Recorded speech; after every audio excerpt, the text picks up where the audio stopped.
Le takkana tan rabbiin sitti sin deebisini inshallah. Inshallah. Nusichi waliin jiraanna hangana qofa waliin hin qabnu inshallah sinni rabbiitiin sichi waliin jiraachuudha deemna. Wantoota ta'e hunda irratti wanti yaaddu itulleen hin jirtu haala kamuu keessatti si waliin jirraa si bira jirraa jechuudha. Assalaamu alaykum warahmatullahi wabarakatuh. Jirtu daawwattootaa fi hordoftoota keenya shama akkam jirtan. Bakkuma jirtaniin nageenya rabbii guddaa isin bira haa jiraatu isiniin jecha arraas deebinee jirra. Egaa maaliin deebitan jechuun keessan hin oolu. Yaaddoo sakka qabdan ni beenya jechuudha. Haalota waliin turre waliin keessa turre hundumaa quba qabna waan ta'eef yaaddaa jiraachuu keessanis ni beenya. Waan dhaloota taataniif yaaddoo ittanii galatooma ammallee hamtuu isinirraa qabu isiniin jechuu barbaada. Egaa wanti nuti yaaddaa turre hundumtuu inshallah isin rabbiitiin irra guddaan kadhannaadhaan akkasumas du'aayii walii godhuun dhalootummaadhaan bu'aa bahii hunda waliin keessa bahuudhaan inshallah injifataa deemaa jirra jechuudha. Inshallah fayyaan faaya fayyaan obboleetii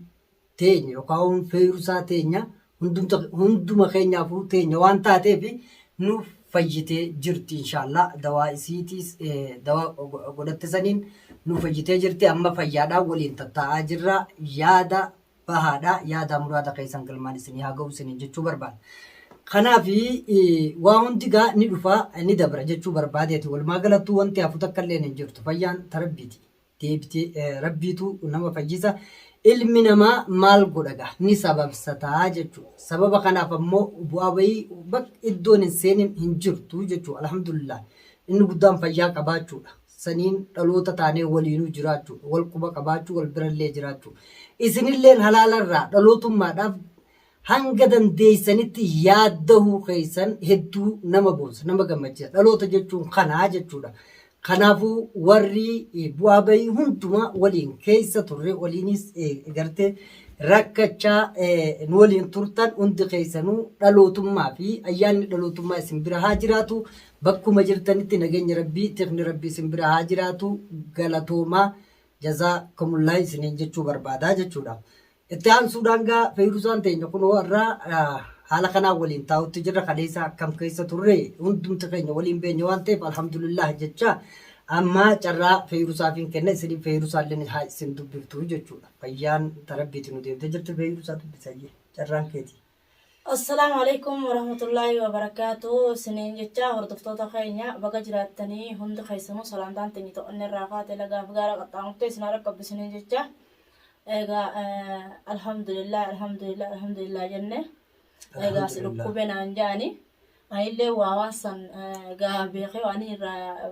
dhukkuba keessan irraan beeku alhamdulillah garuu san keessaa deebi'uuf viidiyoo illee irra deddeebisanii ogguun agarsiisan mataan kiyyaa'u anuu ifiin ajaa'ibee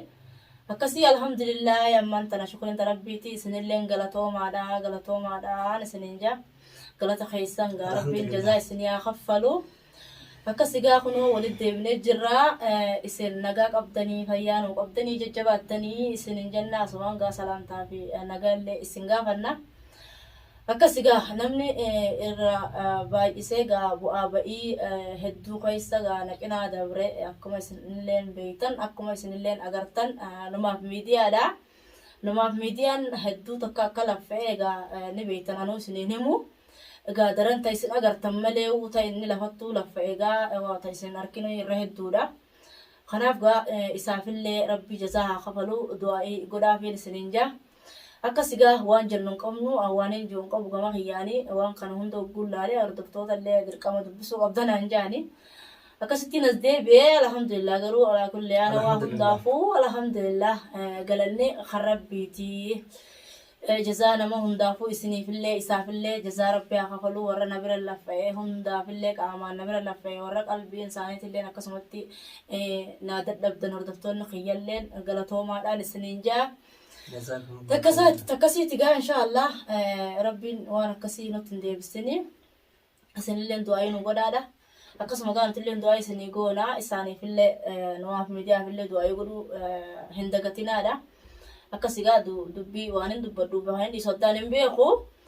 gara isaattiin isin deebisanitti fakkaata gara hayyee bareedaadha yeroo viidiyoo laaltu san hayyee maal fa'aadhaa gartee beekumsa amma fuulata wanni daawwattootaa ture jirra. Kaleessa gaa hin hafne daawwattoonni kun hedduun waliin taatarkaa iddoo keessa turanii dhugaa anis ammaan tara wanta gadhii yeroo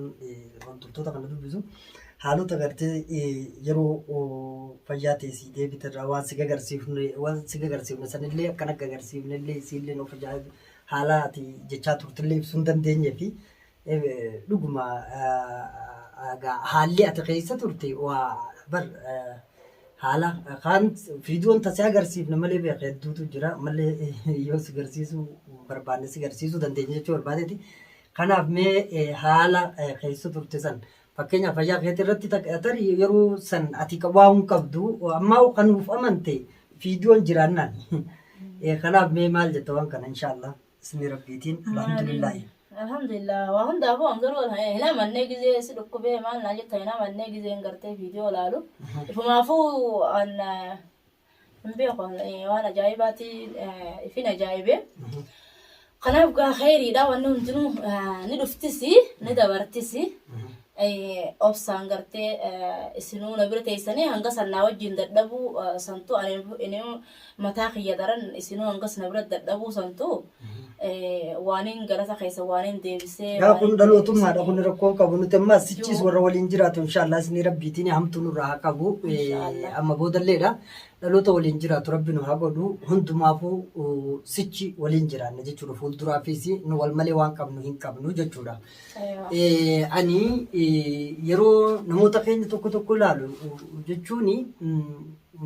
aarii gadda mufii faanatti dhufu yeroon namoota keenya baay'ee ilaalu akkasumatti gammachuu waa hedduu natti dhagahama sababni dhalootummaan tuni hin goomtu namoota beekanitti waan ta'eef namoonni hedduun jechuun haala duraan ture keessaa ka'anii jechuu yeroo ati haala san mudattu waywaata isaa waywaatan sheeka ammatti maatti yaabnee maaliif bira teessanii dubbii gootan jedhanii jechuun dhalootummaan walumaa galattuu oromummaan nama boonsaa jechuudha. Dhalootummaan teenya wallahi alhamdulillah baga oromoo irraa dhalanna kan nama jechisiisu nama taasisaa jechuudha. Asuma keessa gaa qaam namni kamuu jallaa ni qaba. Jallaa qabu kana ammoo namootuma akkanaa kanaanii namoota jechuun oromoon tuni beeki garaanaadhaatu saara buqqee hubannoo fi haala keessa jiru kana qofaan walii ni gartee dogoggorootaa fi jajallina keessa haa jiraatu malee gara laafeessaa fi gara balleessaa jechuudha akkasuma waliin dhimmama ammallee dhaloonni keenya dhaloota akkana waliin dhimmamu rabbiin haa godhu warra akkasiin waliin dhimmame nulleen waliin akkasii faajaa tureef anis galatoomaa asumaan jasaan keessan jannata haa ta'u isiniin jecha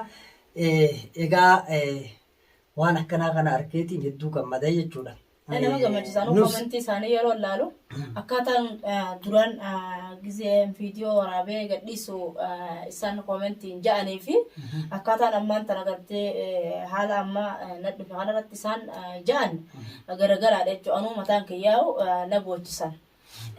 Laaleetiin anuu komentii isaaniitis laalee waa hedduu ifis laalee boo'ee fixadhee waan hin juugaa wal laalee. Kanaafuu hordoftoonni kiyyaa walumaa galattuu kiyyaalleen hundinuu hordoftoonnummaa warri hordoftoonni hundi keessanuu kan cinaa dhaabbattan yaadaanillee qaamaanillee hundi keessanuu galatoomaa isiniin jecha egaa wanni biraa waan hin dhaleessu waan beeku amma yaadni nuun harkaa hamtuu sirraa qabu ammallee barbaadeet inshaallah inni guddaan fayyaadha fayyaa tun beeke qabeenyaan hin geeddaramtu erga fayyaan inshaallah nu deebite wanta hafe hunda keessatti nu si waliin jirra isaaniinis nu galatoomaa jechaanii alhamdulillah haalota ta'eerraa namni gaa waa barata amma booda fuulduralleedhaaf taateewwan akka ammaan tana ta'ee sichi rabbi nutti hin deebisin jecha sin jechuu barbaada. Atis gartee haalota jiru hunda irraa waan dhufe hundi maaf dhufan jedhan waa irraa baratu nama waa irraa baratu rabbi si haa godhu waa hundumaafuu haala jiru hunda inshaallah tasgabbiidhaan wanta jiru hunda fooyyessaa gabamanattis ni deebina inshaallah hamtuun takkallee hin jirtu na jajjabaadhu akkasuma gartee manallee iddoon isin jirtan san ani fayyaatee waliin baay'ee duraan na yaachifte isuma na yaachisaa turte sanillee manallee ofuma biraa isin arkee bakka jirtan sanirraa gama gabanaga askureeti jirra sanillee waliin ilaalla inshaallah isni rabbiitiin akkasi jajjabaadhu mana keetillee ilaaltaa hamtuu sirraa haa qabu. Gamanas fidee jechuudha. Of bira si fidee amma boodallee akka jechuun haalli takka illee haala kamuu keessatti waan ta'e beeki irra guddaan wanti ta'e maaf ta'e hin jenne irra deddeebi'uun ammaas namni beeki gaabbii yeroo hunda gaabbii haasa'u fuula duraaf waan godhuu fi waan hojjetu hunda irratti dadhabinaatu jira beeki. Maaliif wanta dhufe irraa waa baratanii bira dabruudha fuuldura tarkaanfachuu fi nama gargaarti malee maal jedhanii hayyoota keenya warroota gurguddoo gartee beektotaatu maal jedhanii namni waan of duuba dabarse yeroo hunda gara gaggalchee ilaalaa deemu fuula dura isaatiif hojjechuuf hin deemuu jechuudha. Maaliif dadhabbii nama ofitti hima waan ta'eef kanaaf nuti haalota ta'e irraa waa baranna malee of dura deddeebifnee of dura qaqqabuun nuuf gaarii miti manallee waliin ilaalan siin jechuu barbaade inshaallah manallee lafa jirtan san maaliif namoota hedduu bakka sanatti osoo nanuu dirqamee isin biraan dhufa juuti beeka haalli kun marti ta'e haalli ta'e hojii rabbiiti maaf ta'e hin jaanne gaabbiin hin jirtu bakka tana keessatti inshaallah ta'e dabartee meeshaalee gamanaas gurreetti jirra inshaallah siin garsiisa jechuu barbaadeeti jajjabaadhu si waliin jirra wanti yaaddoytu hin jirtu isin rabbiitiin arafeelleen waan tahaa ture gaaf fiidoo keessatti tas garsiifdan jirti walumaanuu tahaa turre wanni yaaddoytuu fi yaada biroo keessa galtan hin jirtu jireenya keessan injifachuudhaaf qophii ta'uu qofaa jechuun barbaade inshaallah eebbifamis siin jenna amma booda amtuu sirraa qabu wanti kamma dhufteetum sittin deebiin siin jaani. Manni tu bakka manni bareedaadha kan laaltan. Manni bareedaadha laaleetiin akkasitti arafeellee waliin arafeellee garsiise inshaallah innillee ta'e jedhee akkasitti naaf innillee waliin deemne meeshaalee guurree finnee jechuudha. waan hundaa'u tolchinee jira kaafes waliin ilaalla inshaallah isni rabbiitiin rakkoo takka illee hin qabu kunoo kun amma anuma biraa hamtuu takka illee hin jirtu jechuu barbaade inshaallah rabbi nurraa qabu waliin jirra manni asuma na bira ammaan tana asittiin sin galche. Tole bareedaadha galatoomin siin jaa galatoomii jazaa rabbi siyaa kafaluu dadhabbii ta'ellee rabbiin gartee khayratti siyaa katabu. Laffaatee gartee lafatti rabbi sirraan hambisini laffaatee rabbi jazaa siyaa kafaluu siin jaalilleen. Amiin tun dhalootummaa dhanu dirqama qabna dirqama dhalootummaa qabna dhalootaas dhaloota wal dhaga'u kan wal jala yaa'u rabbi nu haa godhu. Isinis warra hamtuu walirraa eegu hamtuu ofirraa eegus rabbi nu haa taasisu inshaallah hamtuun amma booda sin harkin fayyaanis gaa sheeyxana qofa mataan hin dhukkubne ni dhufti hundi ni dabarti inshaallah kun ammaan tanaa'u fayyaa ta'eetiin qulqulluu akkana jiru na wajji haasoftu ani gammachuu keessa kutee haalota daadar ka keessa ture sawwaliini waan ju'uun beeku ana umma waan naasoo waliif wallaalee maaliif waan sallaalee waan dubbaddu hordoftoota duratti uchi bahee waan dubbaddu na saalfachiisu jira na qaanfachiisu jira waan dubbaddu walii wallaalee akkasii gaa hordoftoonni illeen baga nu cinaas dhaabbattanii osoo gartee as naannoo teenya jiraattanillee kan qaamaan dhuftanii nu bira dhaabbattanillee hedduudha. Akkasuma nu bira dhaabbattan jennee yaannaa galatoomaadha jazaa keessan gartee rabbiin jannataa isin haa kafaluu isinin jennaa ulfaadhaa akkasii galatoomaadha rabbiin gartee ija hamaa fi adeemsa hamaatii fi dubbata arraata hamaatis rabbi isinirraa qabu rabbiin khayrii walitti isin haa qabu isinin jechaadha walumaanuu walitti nu haa qabu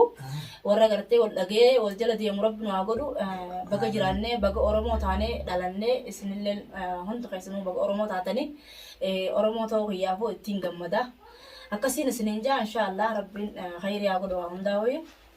takkanaati gaa'ee tola itti inshaallah mee maal jettarree hayyee daawwattoota hordoftoota keenya kun haalli keessa jiru gaa qalmammaan tanaaf fayyuusaarraa sanarraa subataa jirtan kana alhamdulillahi ta keessa turre sanii fi ta'arraatuun garaagarummaa guddoodha qabdi inshaallah ta dabarte san nuttuun deebisinii bal'inaan dhaloota jaalalaan gartee milkii riskiidhaan wal qabatee waliinuu soso'uu danda'u warra gartee waliin basha'uu danda'u rabbiin haa godhu hamtuu nurraa haa qabu. Ani wantiin hedduu hin jirtu akka dhalootatti keessattuu dhalli teenya dhalli Oromoo warri as keessaa yeroo haalli san ta'e keessatti daadarkaa san hunda waliin turree gartee waan silaa jechuun maluu fi gorsaas haa ta'u du'aayiidhaanii hanga karaa deemnu nuti wallaallee isin nu qaceelchutti kanuuf hojjataa nu karaa yookiin daandii nu akeekaa turtan hundi keessanuu galatooma dhalootummaa tana qaba bagaa Oromoo taanee waliin dhalannee dhalootummaan gaa taphaa miti hedduu nu boonsitan hedduun isinitti gammade inshallah ammallee du'aa teessan nu faana turtu ayyee waan gaafadhu viidiyoo irratti waan agarree maali warri khillee fi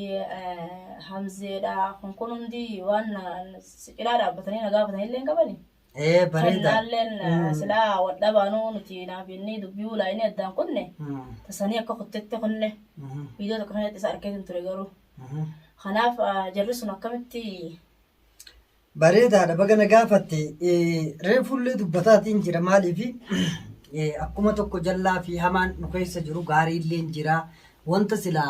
nuti aaruu qabnuu fi mufachuu qabnuu fi akka gaddatti natti dhagahamu hunda kana irraanfachiisee gartee hamileedhaan waan kana keessa tarkaanfachuu danda'e namoonni gaggaariin keenya dhaloonni keenya sirra jiraachuu hanga daandii nu akeekeetuu fi kan waa'ee qillee faasilaa kaasuullee baannee bareedaan isaaf jaartii isaallee dabalatee jechuudha. Yeroo nuti kana keessa jirrutti isaanis haalli irra turanii nama hundaafuu ifaadhaa jechuudha. Wantummaan beeki fageenya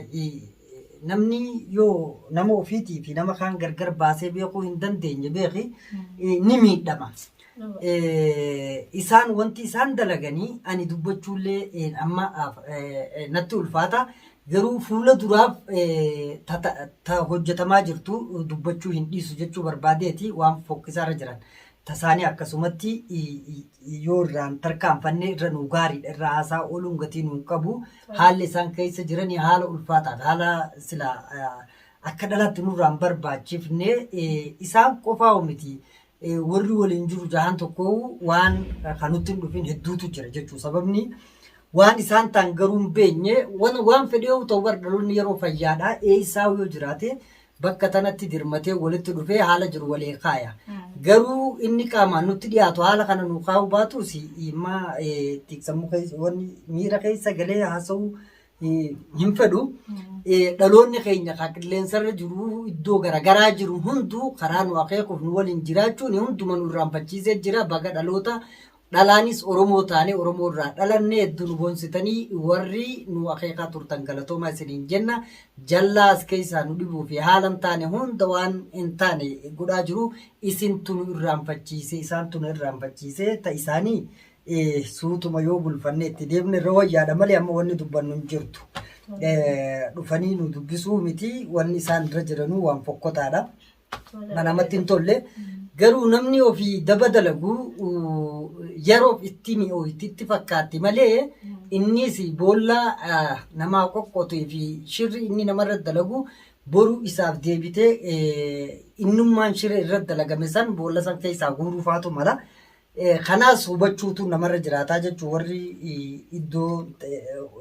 idduma hundaa dabaa fi shira namarra dalagu kun akkanaa jechuu barbaade ati immoo amma booda aglii qabaachuudha qabdaa jechuudha. Nama jabaa ta'uu qabda sibiila ta'uu qabda bitaa mirga keetiis laaltee duraa duubbee keetiis laaltee deemuudha qabdaa jechuudha. Namni nama jechuudhaaf kasii yaadu hin jiru namni hundi